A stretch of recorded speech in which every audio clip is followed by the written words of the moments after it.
Hello everyone, आज का जो हमारा टॉपिक है वो है irrational model of decision making. ठीक है, तो यहाँ पे सबसे हम पहले बात करते हैं डिसीजन मेकिंग। देखो, decision making is a part and parcel of our everyday life, है ना। मीन्स हम बोल सकते हैं कि हमारी दिनचर्या में हमारे अलग अलग जो हमारे डोमेन्स हैं, काम के जो डोमेन्स हैं, जैसे हम बोलते हैं चाहे हमारा घर है, होम है, या हमारा वर्क प्लेस है ना, या हमारा जो है स्कूल है, ठीक है, या हम बोलते हैं कि हमारा जो कोई भी मतलब जगह है जहाँ पे कोई ऑर्गेनाइजेशन है, हम हर जगह काम करते हैं, वहाँ पे हमारे जो है डे टू डे लाइफ में हमें जो है अपने डिसीज़न लेने पड़ते हैं, है ना। तो हम बोल सकते हैं कि हमारे जो डिसीज़न है वो हमारे जो क्वालिटी ऑफ लाइफ पे, है ना, हमारी जो क्वालिटी ऑफ लाइफ है वो डिपेंड करती है quality of decision we make, कि जो हमने डिसीज़न लिए हैं उसी पर हमारी जो लाइफ है, हम अपनी लाइफ को कैसे जी रहे हैं वो डिपेंड करते हैं, है ना। तो हम बोलते हैं ना कि हमारा जो स्टैंडर्ड ऑफ लिविंग है, हमारी जो एजुकेशन है, हमारी जो नॉलेज है, हमारे जो डिसीज़न पे निर्भर करती है। तो इसीलिए बोला जाता है कि क्वालिटी ऑफ हमारी जो लाइफ है वो हमारे किस पे निर्भर करती है, डिसीज़न पे। क्योंकि डे टू डे लाइफ है, कोई ना कोई डिसीज़न लेना ही पड़ता है, चाहे बहुत सारे, क्योंकि डे टू डे लाइफ में हमारे बहुत सारे जो है डाउट्स होते हैं, बहुत सारे हमारे जो है सिंपल टास्क होते हैं, या कई बार हमारे कॉम्प्लेक्स टास्क होते हैं, कई बार बहुत इम्पॉर्टेंट काम होते हैं, कई बार इम्पॉर्टेंट ना हो के जो है हमारे बहुत इम्पॉर्टेंट भी नहीं है तो भी हमें जो है क्या लेने पड़ते हैं, डिसीज़न लेने पड़ते हैं, है ना। तो हम बोल सकते हैं कि हमें जो डिसीज़न लेने के लिए जो है हमें साउंड नॉलेज होना बहुत ही ज़्यादा ज़रूरी है, कि हम जब कोई भी डिसीज़न लें उसके लिए जो है हमें जो, क्योंकि हम बोलते हैं कि अगर तो ईजियर है तो भी, तो हम बोलते हैं कि हमारा एक्सपीरियंस जो है इसमें बहुत मायने रखता है, हमारी एक्सपीरियंस है, हमारे नॉलेज है, ठीक है ना। तो हमारी जो सोच है वो बहुत ज़्यादा डिपेंड करती है हमारी डिसीज़न मेकिंग प्रोसेस पे। जैसे यहाँ पे सोच की बात बोली, तो सोच हमारी एक तरह से होती है कन्वर्जेंट और दूसरी होती है डाइवर्जेंट, ठीक है। कन्वर्जेंट थिंकिंग को हम बोल सकते हैं जो चाइल्ड थिंकिंग है वो कन्वर्जेंट थिंकिंग है, और जो डाइवर्जेंट थिंकिंग है वो है हमारी एडल्ट थिंकिंग, है ना। इसको मैं एक एग्जांपल से ले सकती हूँ कि जैसे मान लो कि हमारे घर पे, सपोज करो कि हमारे घर पे गेस्ट आए और हम लोगों ने जो है प्रोग्राम बनाया कि कल जो है हम कहाँ पिकनिक पे जाएंगे, ठीक है। अब पिकनिक पे जाएंगे तो बच्चे एकदम खुश हो गए कि कल तो हम भाई एंजॉय करेंगे, पिकनिक पे जाएंगे। अब क्या हुआ कि बच्चों ने तो एकदम बोल दिया कि मम्मी हम तो बस सुबह ही चल पड़ेंगे, सुबह ही हम घर से 8 बजे निकल जाएंगे, बस मम्मी हमने बोल दिया, ठीक है। बच्चों की सोच ऐसी है। अब हम एडल्ट थिंकिंग, अब हमारी जो बड़ों की सोच है वो ये है कि पिकनिक पे जाएंगे, कितने बजे जाएंगे, घर में पहले मुझे जो है ब्रेकफास्ट भी करवाना है, ठीक है। अब हम पिकनिक पे जाएंगे तो जाएंगे कैसे, अब अपनी गाड़ियों में जाएंगे या कोई ट्रैवलर करेंगे, कैसे जाएंगे, है ना। सुबह जाएंगे, शाम को कितने बजे तक आएंगे, है ना। हम जो है खाने का साथ लेके जाएंगे या बाहर ही खाएंगे। कहने का मतलब ये है कि हमारी सोच, बहुत सारे हमारे जो दिमाग में जो है क्या आते हैं, वैसे ही क्वेश्चन आते हैं, और उसके बाद जो है हमें उनके लिए जो है बहुत सारे डिसीज़न लेने पड़ते हैं। एक सिंपल सा एग्जांपल था, तो कह सकते हैं कि हमारी डे टू डे लाइफ में हमारी जो डिसीज़न है वो हमारी किस पे, हमारी थिंकिंग पे निर्भर करते हैं कि हम कैसा सोचते हैं, और उसके अनुसार ही हम डिसीज़न लेते हैं। डिसीज़न मेकिंग में W5 का भी बहुत ज़्यादा रोल है। W5 का मतलब हुआ कि मैं डिसीज़न क्यों ले रहा हूँ, वाई, है ना, वेयर, व्हेन, है ना, whom और what, कि मैं क्या ले रहा हूँ। क्योंकि जो है ये जो डिसीज़न है ये हमारी किस पे, जो हमारा आने वाला फ्यूचर है, जो डिसीज़न लिए जाते हैं उस पे बहुत ज़्यादा डिपेंड करता है, ठीक है। तो यहाँ पे जो है ये हमारा rational model for decision making है। डिसीज़न मेकिंग के लिए जो है एक प्रोसेस है, उस प्रोसेस से जो है हमें निकलना चाहिए, जिससे कि हम जो डिसीज़न लें वो हमारे कैसे हों, फ्रूटफुल हों। डिसीज़न कैसे हों हमारे, फ्रूटफुल, ठीक है। मतलब हमें, क्योंकि हमारे जो है बहुत सारे, चाहे हम स्टूडेंट हैं, हमारे स्टूडेंट्स की आवश्यकताएं हैं, हमारा राष्ट्र है, राष्ट्र की अपनी नीड्स हैं, हमारी कम्युनिटी, हमारे पेरेंट्स, सबकी अपनी अपनी नीड्स नीड्स हैं, अपने अपने वर्क प्लेस पे अपनी आवश्यकताएं हैं, अलग अलग समस्याएं हैं, तो उन समस्याओं का समाधान के लिए जो है अलग ये जो एक प्रोसेस है decision making, rational decision making, उसमें से हम क्या है उसको अपनाते हैं। तो ये जो प्रोसेस है इसमें जो है हमारे 2 फेजेस हैं, एक है एक्सपेंसिव फेज़ और दूसरा है हमारा क्लोज़र फेज़।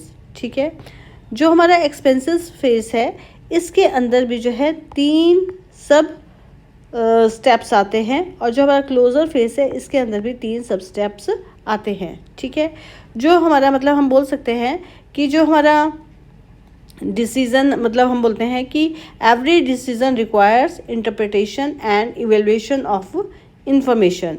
ठीक है, हम बोलते हैं कि data that are collected from multiple sources needs to be screened, processed and interpreted. ठीक है, कि डाटा जो है हम अलग अलग सोर्सेज से जो है कलेक्ट करते हैं, जो अच्छे से क्या होना चाहिए, बिल्कुल साफ़ सुथरा होना चाहिए, जिससे हमारा जो डिसीज़न है वो बिल्कुल सही हो।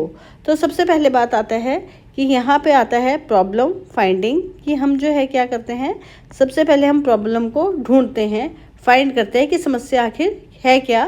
कि ऐसा मतलब ऐसी हैबिट होती है, develop the habit of looking to the future, क्योंकि हम फ्यूचर को देख के चलते हैं तो हमें जो है समस्या को अच्छे से देखना है कि हमारी जो समस्या है, हमारे जो इश्यूज़ हैं, है ना, वो कैसे हैं और उसके लिए हमें क्या एक्शन लेना है जिससे वो समाधान बन जाए, है ना।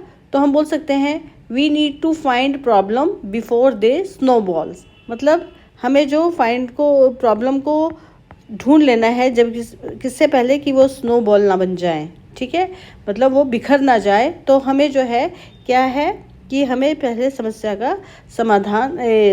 को चुनना है। उसके बाद है प्रॉब्लम स्टेटिंग। प्रॉब्लम स्टेटिंग का मतलब ये है कि हमने जब प्रॉब्लम फाइंडिंग का मतलब तो हो गया ना कि जब हमारी बियॉन्ड द कंट्रोल, मतलब हमारे बस से बाहर है। ठीक है ना, तो उसके बाद आता है प्रॉब्लम स्टेटिंग। अब हम बात करते हैं कि हम अपने प्रॉब्लम को क्या करते हैं, वो बताते हैं कि प्रॉब्लम एक्चुअली में है क्या, है ना। तो अब प्रॉब्लम है क्या, उसके लिए हम क्या करते हैं, हम करते हैं प्रॉब्लम को स्टेटिंग, प्रॉब्लम को बताते हैं, है ना, कि क्या प्रॉब्लम है, जिससे कि हमारा जो है जो हम डिसीज़न लें वो बिल्कुल सही से इससे हम निकल जाए। उसके बाद है ऑप्शन फाइंडिंग, कि हमारे पास ना उस प्रॉब्लम को सुलझाने के लिए बहुत सारी जो है क्या करते हैं ऑप्शंस होती हैं, ऑप्शंस को ढूंढते हैं, मतलब हम बोलते हैं ऑप्शंस को ढूंढते हैं। उसके बाद आता है डिसाइडिंग, जो हम डिसाइड करते हैं कि हमने ये डिसीज़न ले लिया। उसके बाद टेकिंग एक्शन और उसके बाद इवेल्युएशन एक्शन। अब हम इसको विस्तारपूर्वक यहाँ पे समझते हैं। देखो, प्रॉब्लम फाइंडिंग का मतलब तो हमें अच्छे से पता लग गया कि सबसे पहले जो है हम क्या करते हैं, problem can be nipped in the bud. ठीक है, हम बोल सकते हैं कि हम जो है प्रॉब्लम को बहुत अच्छे से देखते हैं, देखते हैं भी वो आगे बहुत ज़्यादा मुसीबत ना क्रिएट कर दे, फ्यूचर में जो है वो ज़्यादा हमें जो है बहुत सारी समस्याएं ना भगा दे। तो हम जो है हम पहले प्रॉब्लम को देख लेते हैं कि हाँ भाई ये अब मेरे सुलझाने से बाहर है। उसके बाद जो हमारी प्रॉब्लम है उसके लिए हम करते हैं प्रॉब्लम स्टेटिंग, मीन्स कि हम बोल सकते हैं कि हम उसको अच्छे से उसके कॉज को देखते हैं। ठीक है, उसको अच्छे से एग्ज़ामिन करते हैं, उसका एनालाइज मतलब करते हैं कि यार ये प्रॉब्लम है क्या एक्चुअल में। ठीक है, उसके लिए हम डीपर अंडरस्टैंडिंग करते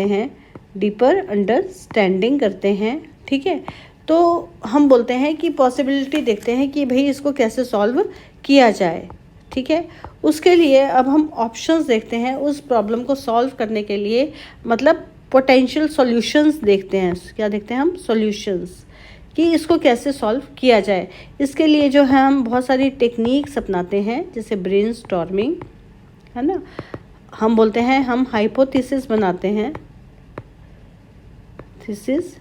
ठीक है, हम बोलते हैं हम जो है मतलब प्रॉब्लम को जब हमने प्रॉब्लम को ढूंढ लिया, फिर उसको अच्छे से एनालाइज कर लिया, फिर हम बोल के लिए उसके सॉल्यूशंस देखते हैं, जो बहुत सारे सॉल्यूशंस हैं, है ना। उसके लिए हम अलग अलग टेक्निक्स अपनाते हैं, उनमें से हम जो है एक को क्या कर लेते हैं, चूज़ कर लेते हैं। डिसाइडिंग, चूज़ कर लेते हैं, मतलब टेक हम कर लेते हैं, है ना, ले लेते हैं, जिससे टेक ले लेते हैं और ये देखते हैं कि भाई अब इससे जो है प्रॉब्लम सॉल्व हो जाएगी। हमने बोल दिया कि हमने डिसाइड कर लिया और उसको हमने चूज़ कर लिया। उसके बाद यहाँ पे आ गया टेकिंग एक्शन, फिर हम उस पर जो है काम करना शुरू कर देते हैं। मीन्स डिसाइडिंग, चूज़ कर लिया उसने, चूज़, ठीक है। उसके बाद टेकिंग एक्शन, काम करना उस पर शुरू कर देते हैं, ठीक है। जब काम किया जाता है, क्योंकि हम बोलते हैं कि इसके लिए to make a list of the task that need to be done, ठीक है। टेकिंग एक्शन के लिए करते हैं कि हम जो है टास्क की क्या बना लेते हैं, लिस्ट बना लेते हैं जो हमने काम करने हैं, है ना। और उसके बाद बोलते हैं कि जो इसमें इसकी सीमाएं हैं वो भी देख लेते हैं। हमने allocate specific task to individual and coordinate the work. हम सब मिलजुल के जो है, जब हम कोई एक्शन लेते हैं तो सब मिलजुल कर उसके ऊपर क्या है, काम करना शुरू कर देते हैं, ठीक है। मीन्स हम जो है क्या करते हैं कि हम कोऑर्डिनेट करते हैं, कोऑर्डिनेट द वर्क, मतलब जो भी हमने निर्णय लिया है उसके अकॉर्डिंग जो है हम क्या करते हैं, कोऑर्डिनेट करते हैं, ठीक है, जिससे जो है हमें फ्यूचर में कोई भी समस्या ना हो। उसके बाद जब हमने अपना काम करना शुरू कर दिया, इसके बाद देखते हैं हम कि ये जो हमने निर्णय लिया था, जो हमने एक्शन, हम देखते हैं effectiveness of the action taken, कि जो हमने एक्शन लिया था उसकी हम क्या देखते हैं, इफ़ेक्टिवनेस देखते हैं कि रियली जो इसके इफ़ेक्ट्स हैं वो हमें जो है, जो हमने सोचा था, है ना, कि उसका हम ये देखते हैं कि जो हमने एक्शन लिए हैं उसके जो इफ़ेक्ट्स हैं, जो हमने एक्सपेक्टेड किए थे, आउटकम्स एक्सपेक्टेड किए थे कि ऐसा ही होगा, वैसे ही हैं कि नहीं हैं। मीन्स उसके जो फ्रूटफुल रिज़ल्ट हैं, जो हमने सोचा था उसी के अनुसार काम हुआ है या फिर नहीं हुआ है। तो कहने का मतलब ये है कि जब हम अपनी डे टू डे लाइफ में, चाहे समस्या हमारी कैसी भी हो, वो क्या लेते हैं, हम डिसीज़न लेते हैं, चाहे वो डिसीज़न छोटा है या बड़ा है ना। अगर हमारा बड़े डिसीज़न है, छोटे डिसीज़नों को हम अपने आप ही जो है, मतलब प्रॉब्लम्स को हम अपने आप ही सुलझाने की कोशिश करते हैं। और अगर जो हमारी प्रॉब्लम है वो बड़ी है तो उसके लिए भी जो है हम अपने ये स्टेप्स जो है 6 अपनाते हैं। Problem finding, problem स्टेटिंग, option finding, deciding, taking action और इवेल्युएशन। तो आज हमने जो है किसके विषय में पढ़ा, a rational model of decision making. तो थैंक यू क्लास।